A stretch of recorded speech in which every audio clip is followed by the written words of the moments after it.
Fala pessoal, professor Samuel por aqui. Vamos lá resolver FUVEST 2019, questão 22, prova V, que é sempre a prova de referência aqui do canal. No diagrama P por V da figura A, B e C, representam transformações possíveis de um gás entre os estados 1 e 2. Aí tem lá a figura, maravilha, com relação à variação ΔU da energia interna do gás e ao trabalho W por ele realizado entre esses estados, é correto afirmar que. Aí você tem lá as opções de se o trabalho, a variação interna da energia interna vai ser maior no estado A, B ou C, se o trabalho vai ser maior na transformação A, B ou C, para ir de 1 para 2. Então vamos lá, gente. Primeira coisa que a gente vai lembrar aqui é o seguinte, analisar o gráfico. Então, você tem um gráfico aqui que tem o eixo vertical como sendo a pressão. Não importa neste caso se é ATM, se é Pascal, o que é, tá? O que importa aqui é que é pressão. E aqui embaixo você tem volume, que também não importa se é litro, centímetro cúbico, metro cúbico, não importa qual é a unidade. O que importa é a relação de comportamento entre pressão e volume, tá bom? Aí para este tipo de gráfico, a gente tem que na termodinâmica a gente tem as variáveis de estado. Variáveis de estado significa o seguinte, naquele lugar, naquela posição do gráfico, quanto é que vale pressão, volume, temperatura? São as variáveis de estado. Não importa muito como eu cheguei naquele estado, o que importa é o estado onde está, né? Então quais são os valores aqui de pressão, volume e temperatura. Quando a gente está analisando isso, a gente vai olhar para aquela expressão que é a PV igual a N vezes R vezes T, tá bom? Então, ó, eu tenho a pressão, o volume, o N, que é o número de mols, o R, que é a constante universal dos gases perfeitos, e T, que é a temperatura. Ora, se eu tenho o estado 1, se eu tenho esse estado 1 aqui, eu vou ter a pressão 1, o volume 1, a N e R são constantes para qualquer estado, tá? E a temperatura em 1, né? Então tudo isso aí é variável do estado 1. Se eu for para o estado 2, então eu vou ter PV, N, R, T para o 2. Então eu tenho aqui ó, a pressão do 2, o volume do 2 e a temperatura do 2. Perceba que não importa como eu saí do 1 e cheguei no 2. O que importa aqui nesta expressão são quais são os valores da pressão no 1, pressão no 2, volume no 1, volume no 2, temperatura no 1, temperatura no 2, tá? Então isso aí é uma coisa importante para a gente lembrar. Ok, outra coisa que a gente precisa lembrar é a expressão para a primeira lei da termodinâmica. Termodinâmica.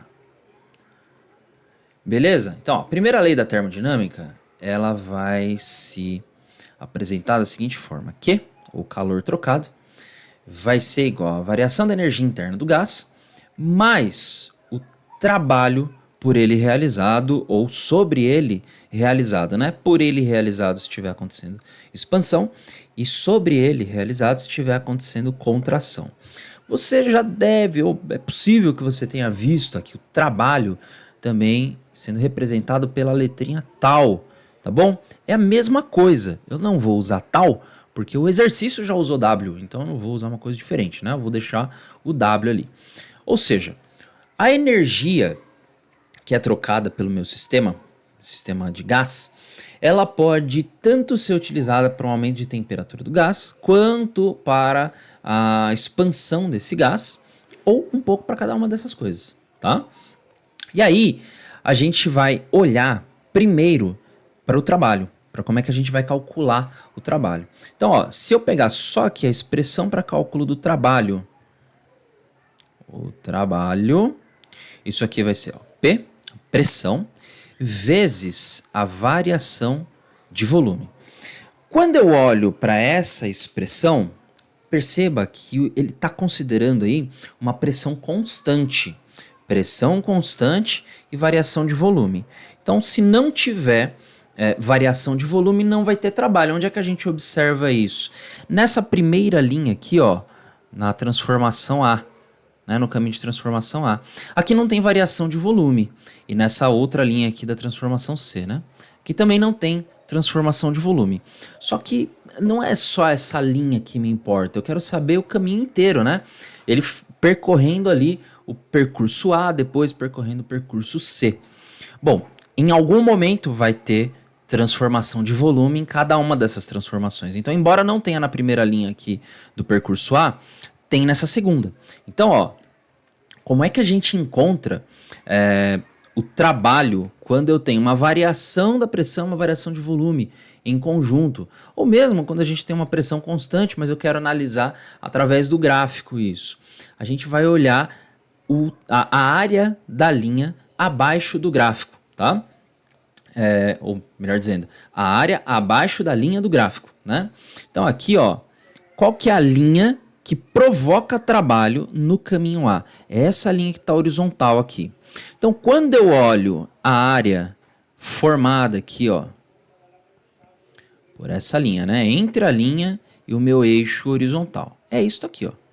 Esse aqui é a minha área 1 ou a minha área A, certo? Aí, eu tenho aqui o caminho B.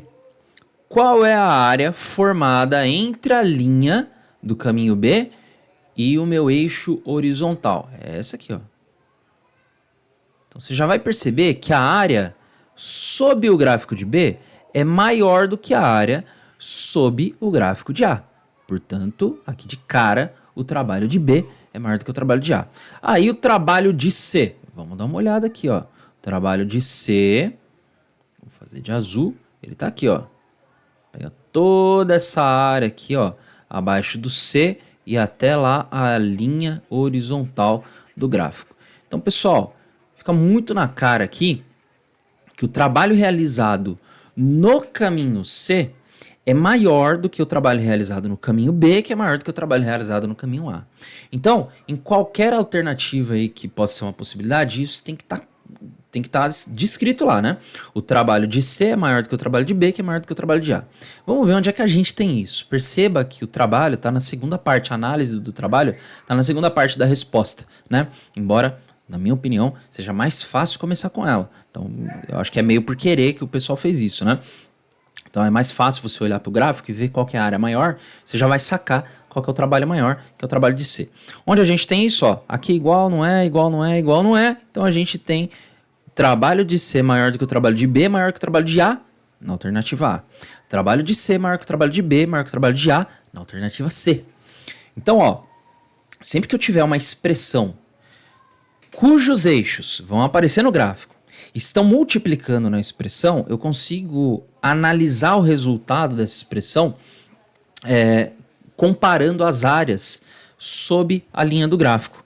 Então, mesmo que seja uma linha complicada, se eu conseguir determinar qual tem maior e qual tem menor área, eu consigo saber qual vai ter o resultado maior, qual vai ter o resultado menor, tá? Vamos lá então, agora a gente precisa analisar a primeira parte ali da energia interna, né? Então, analisando a energia interna, a gente vai ver se a resposta correta é A ou a C. Mas se você tiver que chutar, já fica melhor chutar entre A e C, né? Você já tem 50% de chance aqui de acertar. Mas vamos lá, ó. Qual que é a expressão para energia interna? A gente vai escrever lá, ó, ΔU. Se for um gás monoatômico, a gente fica com 3 meios de nRT. Esse aqui é o valor da temperatura no estado analisado. Olha só que interessante. Quando a gente começou a conversar neste exercício, eu escrevi aqui, ó, PV igual a nRT. Então, se eu isolar, vou isolar aqui, ó, T1, tá? Vou isolar a temperatura 1, aí eu vou ter P1, V1 sobre NR. Eu vou isolar aqui o 2, ó. T vai ser igual a PV sobre NR. Então, vou colocar aqui, ó, 1 para esse, 2 para esse. Então, eu tenho 2 aqui, 1 e 1. Então, veja só. Nessa primeira expressão aqui, eu tenho T1 depende da pressão em 1, do volume em 1. NR é constante universal, tá? Perdão, o N é constante porque o sistema é fechado. O R é constante universal. T2 depende de P2 e V2. O N e o R continuam constantes. Então, não importa como eu cheguei no T1, não importa como eu cheguei no T2, desde que os valores de P1 e V1 determinem T1 e P2 e V2 determinem T2, tá? Então, quando a gente olha aqui no gráfico, veja, eu tenho aqui os valores de pressão e volume para 1. Independente de como eu cheguei no 1, se eu tenho os valores estabelecidos de pressão e volume para 1, eu vou ter um valor estabelecido de temperatura para 1, tá? E aqui, quando eu tenho no 2, eu tenho os valores estabelecidos de pressão e volume para 2. Então, eu vou ter estabelecido o valor de temperatura para 2, independente de como é que eu cheguei lá. Então, aqui o exercício, ó, se eu estou me preocupando com a variação da energia interna, eu vou me preocupar aqui também com a variação da temperatura. Eu esqueci de colocar o delta aqui, né?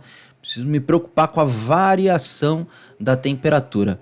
Ora, de 1 para 2, se eu fizer o caminho A, se eu fizer o caminho B, ou se eu fizer o caminho C, ou se eu fizer qualquer outro caminho, a variação de 1 para 2 será sempre a mesma, porque vai estar estabelecido qual que é o valor do 1, da temperatura em 1, e vai estar estabelecido qual que é o valor da temperatura em 2. Então a variação, independente do caminho, será igual.